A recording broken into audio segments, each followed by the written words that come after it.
Hey again, guys. So I'm here today with my friend, pro surfer, client, students, Ricardo Christie. He's a pro surfer, beautiful style, Kiwi, bro, Kazi, you Cheer, bro. Yeah, bro. Yeah. So we bring Ricky, we here down Sydney, we're just gonna have a chat a little bit, no? So we being, it's interest just getting a position in parts like I've been training so many athletes for the last 15 years as the main ones surfers, and then get the connection with them is so important for me, and make them get a connection with me too, and then be part of family. Now how we can help each other. We chat a lot of stuff, and then good to have you, Rick. Thank you. Thanks, brother. Yeah. Good to be here. Yeah, sweet. Ricky, tell me, just introduce you a bit. So people know. Okay, yeah.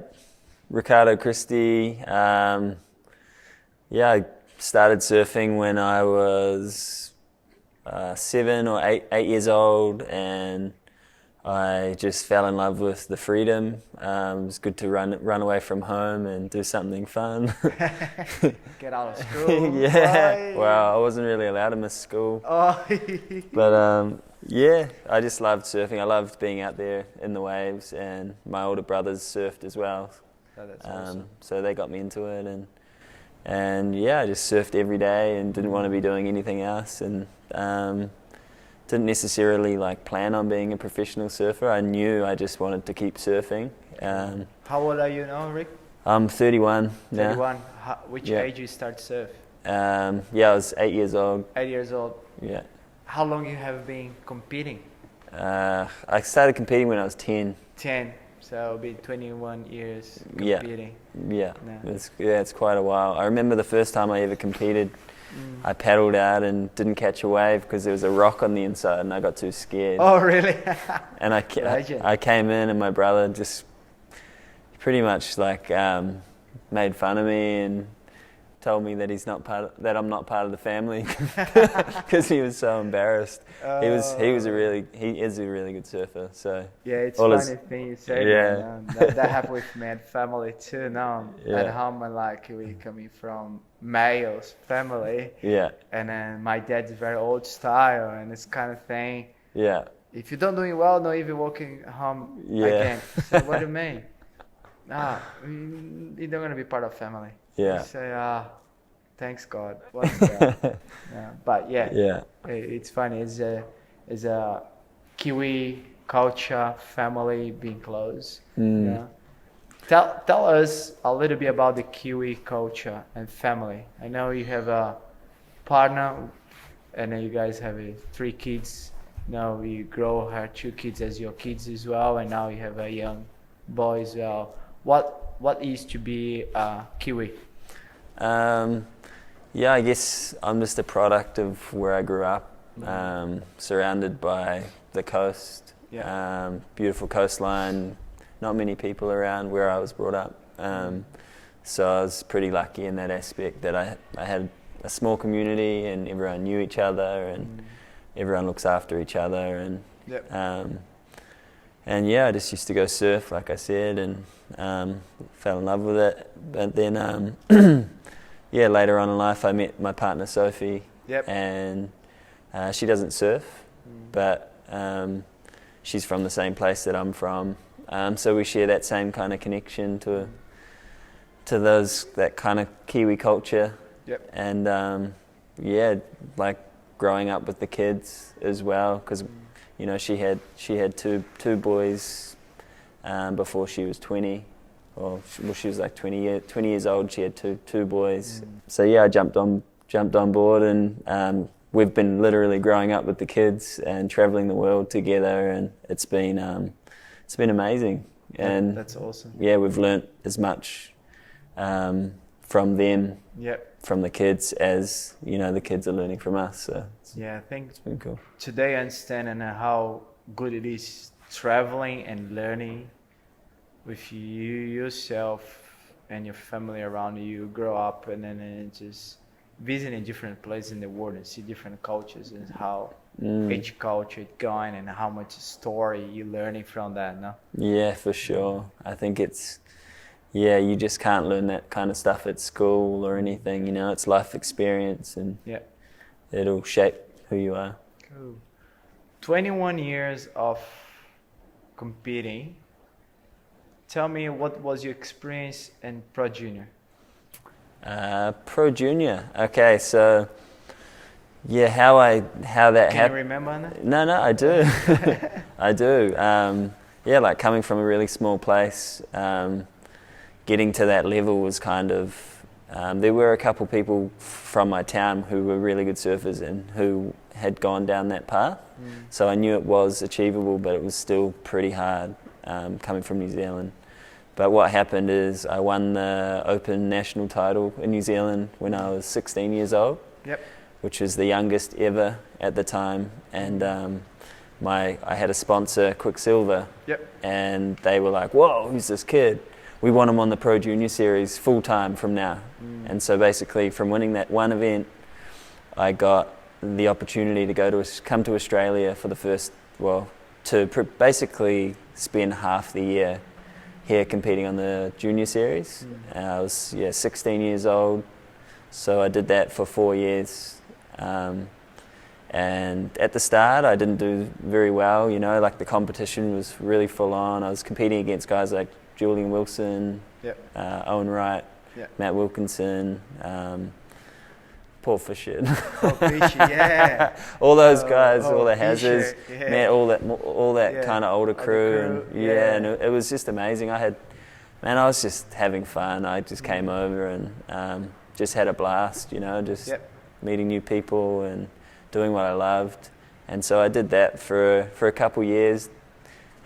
Made a few heats and stuff, but wasn't until I was about 18 I got an ankle injury, and I kind of reevaluated everything, and it went from having this cool opportunity to go have fun and stuff to thinking, oh well, I might lose it and I might lose this opportunity. So I started to really take it seriously and started training and started looking towards myself, how I could improve myself, get better, and because I wanted to be doing what everyone else was doing and winning heats, winning events. And how was the transition from juniors to QS?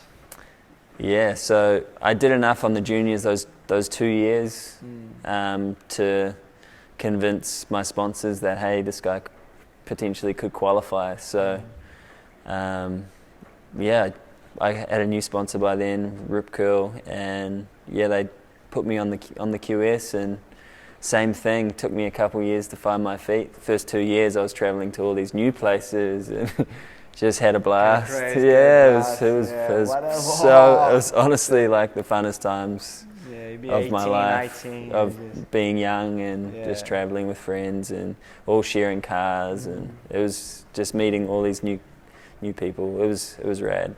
But then same thing.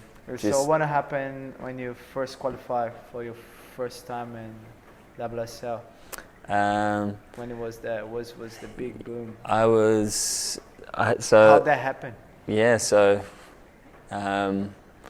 it's pretty crazy. Like what actually happened is after a few years of doing the QS, I got pretty close to qualifying in it, and I didn't quite get there.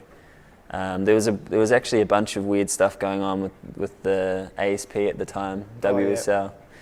That the transition to change. Yeah, it was this weird thing, and only 3 people qualified this 1 year. But if it was 10 like it is now, I would have got on, and I would have only been 21 or 22.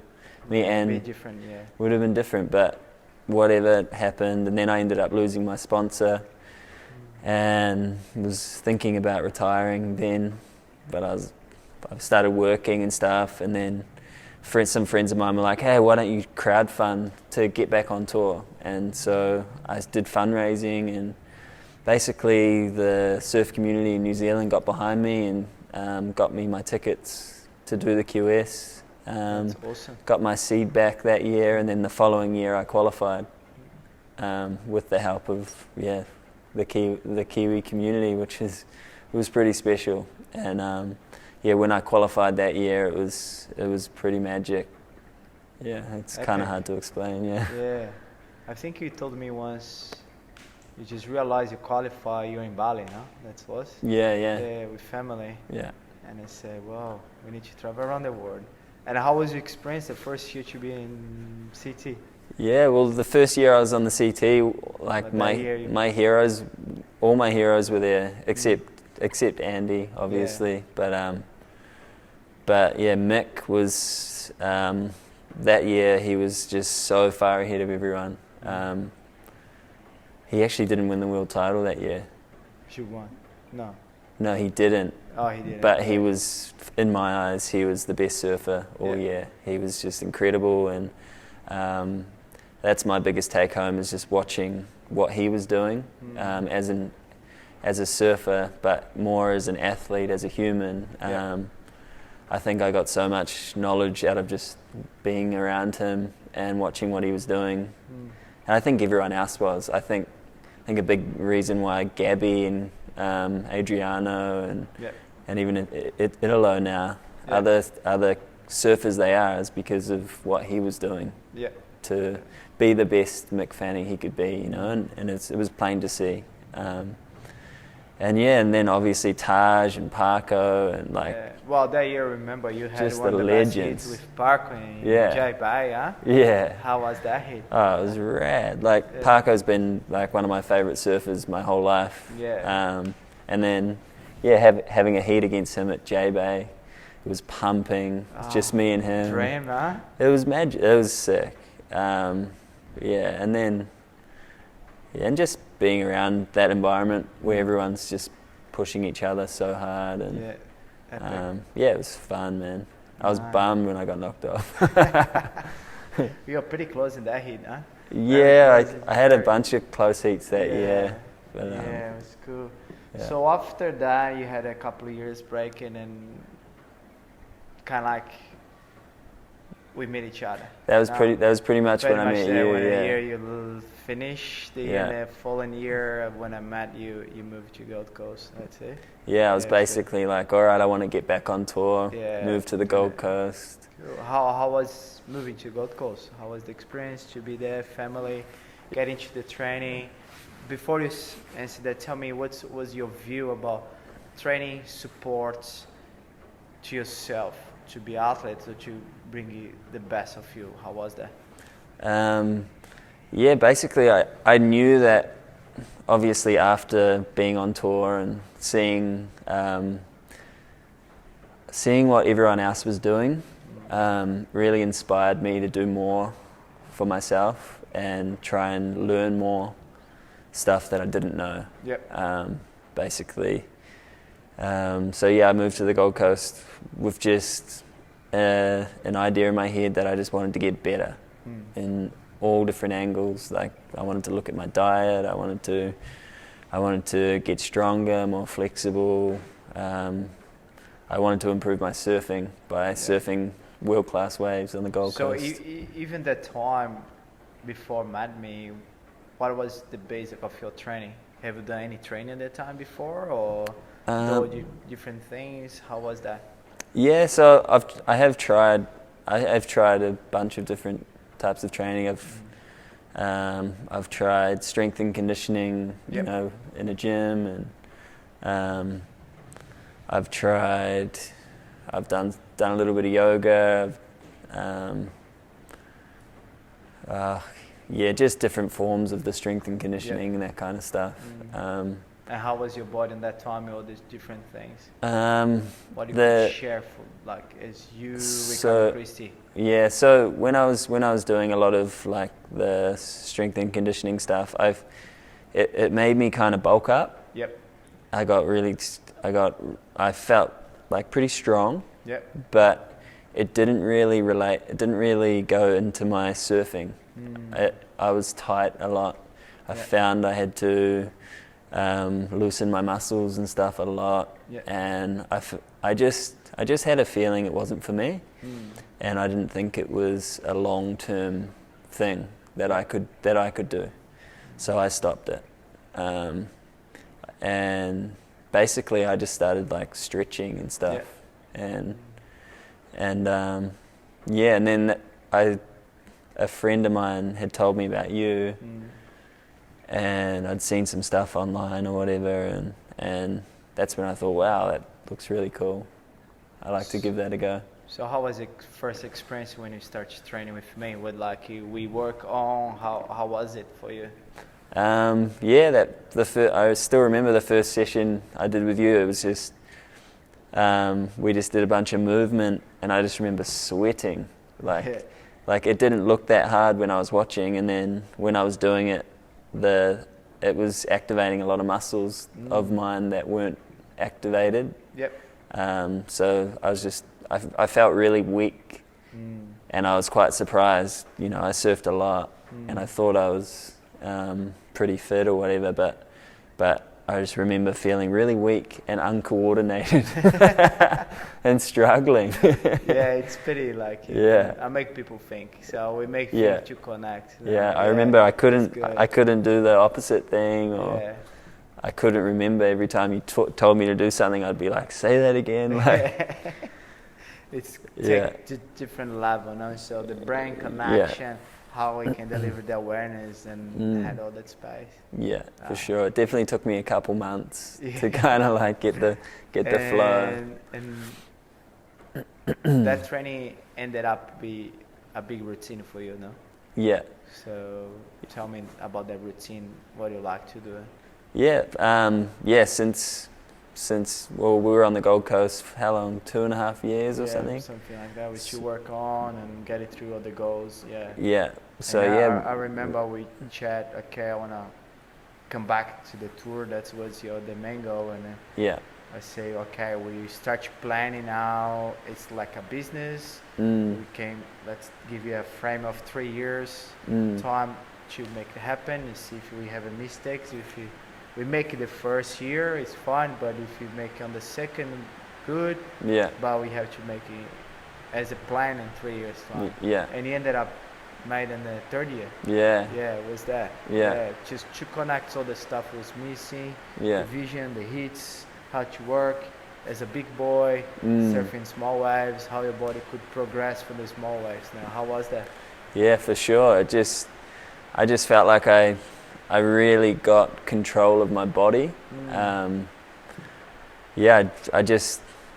feel like my mobility improved a lot, my mind, my connection with my body, and also just every time we did the movement, I had the vision inside my head. So, it was like the visualization as I was doing the movement and the connection, and it definitely helped me improve as a surfer, but also just in normal life. Like, so tell us about. I know you're vegetarian, vegan. Now, just plant-based. Tell us how you've been feeling, how that part of philosophy or the nutrition, your diet, how they're going, how you like that. So I think it was about it must have been 6 years ago. I decided to stop eating meat for a variety of reasons. The environment, I don't really like the industry and what they do, the marketing, all that stuff. So I didn't like the business side of it. But I did used to love eating it too, by the way. I was brought up on it. But I just decided to that could be something that I could improve on as a person. And at the beginning I was pretty scared, to be honest, because I'd been brought up on the belief that you need meat to survive. I used to have it 3 times a day. Like every single meal I'd have to have some form of animal in my food. But so when I stopped, I was, it just kind of, it did freak me out a little bit. But each week went by and I was like, oh, I'm still here, I'm still alive. And it was like a month and I was like, still alive, like still able to go surf. And about a month into it, 2 months into it, I really started to notice a difference. Just eating a lot of food with energy, you know, like fruits and vegetables with power and with energy, and I started to get more energy, and I started recovering quicker. I could surf for longer. Nice.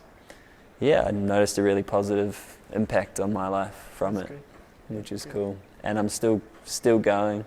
My girlfriend's really big on it, and she keeps me in line. She keeps me on track. On the right. Yeah, so I'm pretty lucky there. That's good. That's good. Yeah. Ricky, let's talk. What do you think about surfing? Let's say yesterday, today, and how you think surf is gonna be a future? Like my surfing? Surf in general. Competitors, free surfers, surf culture. What are you thinking? Oh, what am I thinking it's going to be like? Yeah. Let's say, how is today? Surfing at the moment, I think surfing's growing rapidly around the world.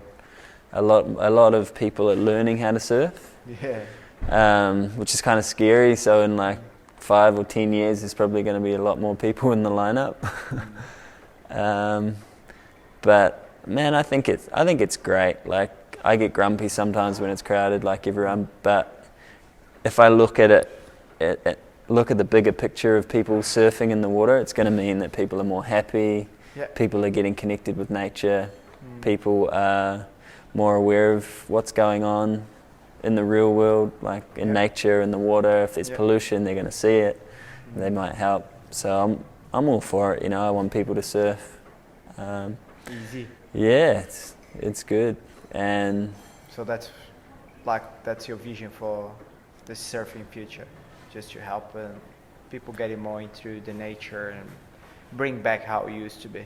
I think so. Get out of stress, get out of the for sure. That's why I started surfing to get away from, you know, sometimes stressful household, and it really helped, and it shaped me into the person I am. So I want other people to have that ability, and you know, if people are going through a rough time, you know, there's a lot of stigma around mental illness, and surfing is, you know, it's helped me through some really tough times in my life, and people around me, it's helped them a lot. So yeah, and especially if you start surfing when you're young, you've got it. You might stop while you work or whatever. If you go through a tough time, get back into it. Get back into it. Yeah, 100%. It's the best. Good. There's nothing better. About your career and yourself as a competitor, what are you up to now? What's the next step now? Keep competing, retire, relax, doing different stuff. So yeah, I'm at a bit of a funny time. I'm gonna compete this year. I'm gonna do the WQS. Just the big ones though. After last year I was doing the WCT and the WQS, and it was just a really long year. A lot of events, and I had a baby, and I was just juggling too much. So this year I really felt I needed to just slow down. Reevaluate things, reevaluate what I wanted, and I'm kind of at a place now where I'm really excited about competing, but I just don't want to do it that much. So I'll do the Challenger Series, just the big events. There's 8, so that'll be 10 weeks of my life maximum that I'll be competing, actually competing. It can put in more energy now, but so it don't exactly. have to burn out. Yeah, for sure. But in saying that, I want to, because I didn't have much time last year in between the events, I couldn't really train, or I wasn't at my best peak performance level, like fitness and stuff, you know. So I really wanted to focus this year on getting healthier, getting fitter, just every day working to be better. So then when I do go compete, I'm going to be competing at a higher level. Sweet, that's good. That's good. As a surfer competitor, just what you could say for the younger surfers and the new surfers at the beginnings. What like little thoughts you could give to them or little tips to them about the surf, what they should do? The number one, Yeah. go surfing as much as Cool. you can. Yeah. That's it. Like, that's what I tell the kids at home. I'm just like, go surf. Okay. And then once you're hooked in, once you're addicted and you can't stop and you just want to get better, Yeah. I can tell a kid that's got it, they've got it in their eyes. They just get this vision, and then once you've got that, then you can start asking questions. How do I do a better turn? How do I get better? There's so much information out there. If you want to get better at your technique, go online. You can Google any surf coach, and they've probably got videos on how to do a cutback or how to do a snap. Cool. So that's probably what I do. But the main thing, just go surf.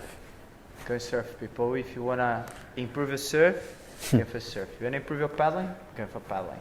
Yeah. Now it's just, I tell that for my athletes, I tell it for Ricardo, if you want to improve your surf, you spend more time in surf, but try to spend smart time. Not For sure. doing yourself, but smart time. Think what you're going to do, jump in the water, and do it. Yeah, Cool. for sure. One more thing, okay, before we just finish up there. I teach you, and then we push through a lot of breathing meditation exercise. What are you thinking? Have you been doing? You like to practice? What's the meditation bringing help to you? Yeah, the breathing, I think you helped me a lot with the just Connection. breathing, the connection throughout my core, especially while I was doing the movements. That's something that no matter what I do, I'm always conscious of the breath now. And when I slip and I get out of it, I'm like, I've got to reconnect. Yep. And it's a lot of body awareness. It's the body awareness and connection. But and the meditation thing is, it's a big one. Yeah. Do you have any belief? So, do you believe in anything? It's like, I know a lot of people believe in God or believe in as a religion, and like for me, it's a big respect for any kind of position. Which person has the religions is all kind of things, and I have a big view today. Is like a lot of people who believe in religion, they have a drop in the knees, or they get in the corner, they pray, they ask in God, they focus. But for me, meditation is the same thing for me. Now I take my own time. I sit in a corner or isolate myself from family, for everyone's around me, and I try to work a lot on my breathing, and I try to connect me and spend 5, 10, 20 minutes on that thing, and it's repetitive things to happen.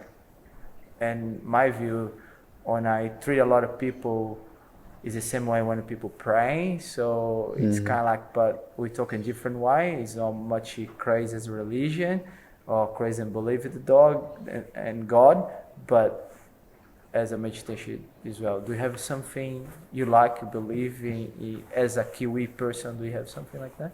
Yeah, I believe in. It's hard to explain, but yeah, I believe that we're all connected. I believe that everything's connected. Trees, the ocean, people, that everything that's alive, or even not alive, things that we think aren't alive. I just think that everything's connected. Cool. And so I guess that kind of gives me an outlook on life, as I have a lot of trust in what's happening around me, and whatever happens around me, I look at how I can adapt to that situation and whatever. I know like you were saying, like I meditate as well. I take time. When I'm in the water, I do it in a way, like when I'm surfing, I just spend my time connecting, basically when I've had my best surfs, when I'm having the most fun, is when I'm just it's just, I'm in the zone, you know, I'm connected, and it's almost like waves will come to me and I'll be able to do whatever I want to do in that moment. Nice. And that's when I feel the most connected to everything. And I guess that's my kind of spirituality or whatever. But and then also I have, you know, I'll sit there on my own and close my eyes and breathe, and that's kind of my place where I visualize things that I want, whether they're ways that I want to feel. You know, if I want to feel better, you know, I'll visualize that. If I want material things like contest results or whatever, I'll visualize that. But I'm kind of trying to do it all the time too. You know, like just implement that into my everyday life as much as I can. And I think it's just because create that happiness in us and keep us calm. You know? Just being peace as a connection. For sure. Finish up. Tell me, what's the best right hand wife for you? Can't tell you where. Hey, looks like a secret spot in New Zealand. Nah, probably Jay Bay. Like, cool. how can you get past that wave? Like, I never been there. Love to be there. I really want to go there when the whole WCT is in there. It's not there. I really want to go, like, just for a trip and just surf that wave. Awesome. Yeah, I guess when I stop competing, I'll save up like everyone else and I'll head over there and go for a holiday, and it'll be cool. Good. Best left-hander? Cloud break. Cloud break, yeah. Everyone's saying that. Yeah, it's just it's a perfect wave, but it also moves and changes, and it's fun when it's, well, I don't really like it when it's 20 foot, but it breaks good when it's 20 foot. But it's fun at like 6 to 8 feet. It's like a good size for me, and then it's also fun when it's 2 foot. So yeah, it's the best place ever. So New Zealand's home, and that's where you live and now you're based at the moment. Yeah. What could be the second place you love to call as home? I've got two that are probably on the same level. Bali. Yep. Bali, we lived there for a couple of years. Yeah. And we always go back. We love it. As a family, it's sick. Waves are amazing. People are beautiful. And the other one's Gold Coast. Gold Coast. Love the Goldie. Yeah, we had 2.5 years there. And I've spent a lot of time there over the years, and lots of good friends, family, and good connection to that place. That's awesome. We actually, that's where Jai was made. That's it. Nice. It's a good environment now. We can like complain about now. Today even have my little baby, and then we take it down to the playground and Rainbow every afternoon. Yes, frothing around. No? Sick. She's frothing, play around, and have so much fun. Yeah. That's good. You never know. We might be back. You never know. Rick, thanks, brother. Thanks, bro. Always good to have you close by. Yeah, brother. Good to have the good energy around. Thanks to be part. Go. Cheers, bro. Thanks, guys. Hope you guys enjoy. Cheers. Cheer. Cheers.